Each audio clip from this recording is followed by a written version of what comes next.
An intersection where this massive explosion went off that anyone who's been in Kabul for any period of time has gone through it many, many times. It's the main entrance to the so-called green zone where all the embassies, the presidential palace is located. This is really the main area.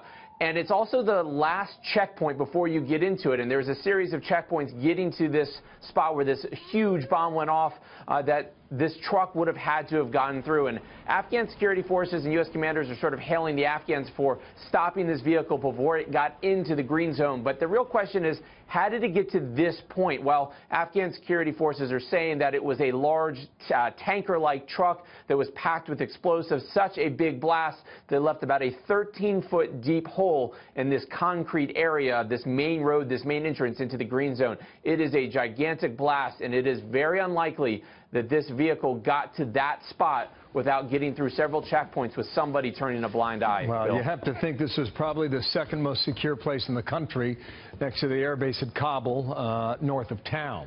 President Trump is reviewing the strategy in Afghanistan. Would more U.S. forces make a difference, Connor? Bill, there's about 8,000 or so U.S. troops there, maybe another 1,000 or so foreign troops helping out, advising and doing counterterrorism operations. The White House is reportedly discussing a plan to send maybe another 5,000. And talking to people who are dealing on this issue and trying to figure out what they would do there, where they would be, the real question is, what are these U.S. troops doing? If they're just there to sort of do some more training at the highest levels with generals and command staffs, it's not going to do much.